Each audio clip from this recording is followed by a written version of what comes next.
Welcome to Guns and Gear Network, everyone. Appreciate you tuning in today. Today we are going to do a tire review of the Yokohama Geolander, the G003 MT.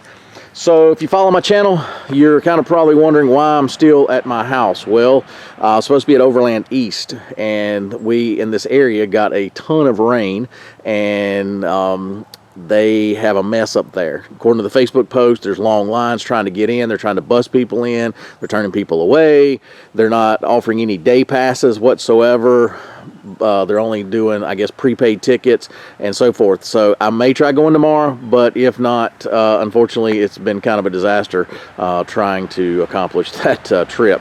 So the G003.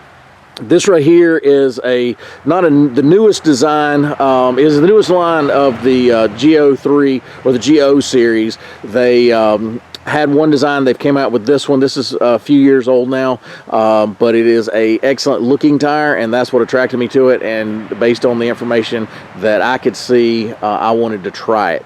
And Yokohama is known for their performance. They do a lot of off-road and on-road sponsorship of race cars and different things like that. So just wanted to try their product. It was one of my favorite looking tires, and so anyway, I got a set. So these are made of a high density compound with high silica content that helps with regular road performance as well as off-road and wet weather conditions and things. So the engineers went through a lot of effort to not just produce a cool looking mud tire. They went through a lot of effort to make sure that the tire performed like it was supposed to, and even on road and off-road conditions. So that was a lot of effort put into this. So one of the things they have is a wide flat surface profile. They wanted to have as much contact patch available to the road, whether it be on-road or off-road. In on-road conditions, it actually means more rubber hits the road and more stability, even in wet weather conditions and snow and things like that. So the more contact you have with the road, the better off you are. So that was one of the things they did. They kind of did that wide flat surface profile. You'll be able to see that. It's kind of a squared looking look with it.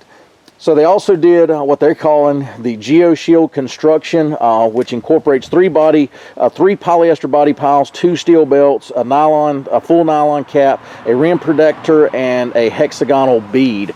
So they went into extra effort to make sure that the bead area was protected and be able to protect your bead and when you in your rim, especially when you air down, so it will not break a bead under low pressure conditions. So that was one of the things they wanted to make sure that this one did. They also did an aggressive looking sidewall. Now for some tires, that's just kind of a look. Well, this right here is they call it Sidewall Armor. So it is designed to protect your sidewall under air down conditions or off-road conditions, things like that, when you're possibly going over rocks, stumps, whatever, and it will protect your sidewall from getting damaged. It also helps with gripping. Sometimes you're only gripping with your sidewall if you're rock crawling over certain rocks. So this right here actually gives you some grip, and also it gives you grip even in mud conditions when your tire sinks down into that mud. So there's actually kind of a tread pattern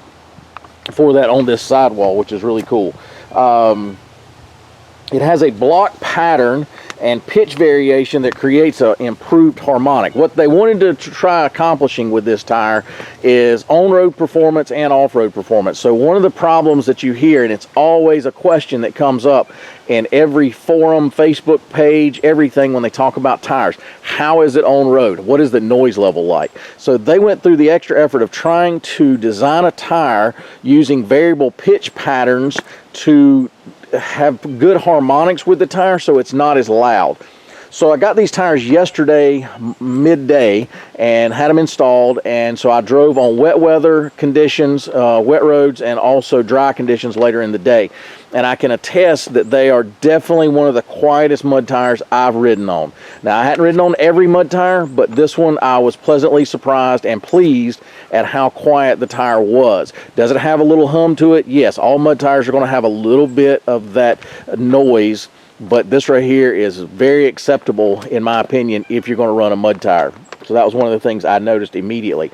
Another thing that I noticed And this has to do with some of their compounds that they use, the high silica compounds and stuff, that the wet weather performance of this tire was excellent. So I noticed that it handled the roads better, the braking distance seemed better to me, and that is all engineered into that compound and the design of the tire. So I immediately picked up on how it performed, you know, as far as driving in those type conditions. The other cool thing about this tire that is not typical in the mud tire industry in particular, that they have a 30-day warranty. So if you don't like it, if you for some reason just don't like the tire, you can actually take it back and say, hey, I want something else. And it's a pretty easy process, and you just have to document, fill out a little questionnaire that explains why you didn't like it and kind of what you chose and all that stuff, and they'll get you, your retailer can get you another set of tires or whatever you're choosing. Doesn't have to be a Yokohama product if you just want something else, but they're confident enough in their products, and they do this pretty much across their product line, but it's unheard of in the mud tire industry for anybody to offer a 30-day warranty where if you just don't like it, I mean, it doesn't have to, you know, it's just, hey, I don't like the tire, and you don't have to give a lot of reasons or excuses. You just tell them you don't like it and they'll switch it out for you. So they're pretty confident in their product to offer that on a mud tire. Retail on these, if I'll stand back here and give you a look, these right here on mine are 285 70/17, which is what I've been running, and I didn't want to change tire size. I'm happy with this tire size. And retail on these, according to what I saw on the average on the internet, is around $200 a tire. I've seen some a little bit under 200. I've seen some just above 200. So I put it at a $200 average per tire, which is reasonable in the grand scheme of mud tires and all that. So let's take a look. Here's my spare. See, get a little close up of that sidewall and the bead. It's got a really nice lip right here. You see my finger kind of give you some depth perception of the lip on that extra thing. These tires are made in Japan, so they're good quality. Everybody knows Japan is always known for their good quality products that they produce. But I like the look. It's kind of got that real square look, but actually that's by design. They wanted that flat, more of a flat, contact surface, and that's it. Actually, kind of I like the look of it too. But again, just got them on yesterday, so I can't give you a full review as far as off-road and snow and everything. So what I'm going to do is I'll probably do a series of videos over the next year explaining to you how they performed and so forth, and in different conditions. And I'll just kind of report back periodically, and I'll either do another video or report back on this video and just do a write-up in the comment section down there. But excellent tire so far. I'm very pleased with it, especially because, you know, it's like a lot of people, most of us that have these type rigs, probably at least 70 to 80, maybe even 90% or more is ridden on roads, just regular pavement. It's just kind of the way it is. And you know, we spend our time on weekends occasionally, hopefully getting off-road and enjoying our rigs and stuff like that. But so it's most people want one set of tires. They're not buying like street tires and then switch them over for trail riding. You know, most people just have one setup like I do, and that's the way it is. But I think it's going to perform overall great in all conditions. But like I said, I will report back on that as we go along here. But anyway, guys, if you got any questions, post those below. If you've got any experience with the Geolander, specifically the GO3, be sure to report back.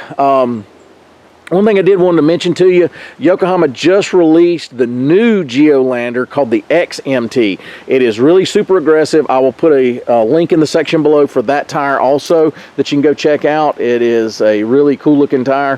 Hadn't heard much as far as reviews and stuff just yet. It's fairly new to the market, just released, and so I'm pretty hopeful that that'll be a cool, good looking, it's a really great looking tire. It's just something totally different that I hadn't seen on the market before, and a lot of engineering went into that tire also, my understanding. Boom, guys, appreciate you tuning in. If you got any questions, post those below. If you like our videos, give us a thumbs up down there. Also, the subscribe button, hit that, hit the bell. If you are not a subscriber, that will give you notification when we release a new video. And also share content, it's over there. Share content, social media, places like that. Helps us get the word out about Guns and Gear Network and the products that we review. As always, guys, like, share, and subscribe. Bring another video shortly. Have a great day.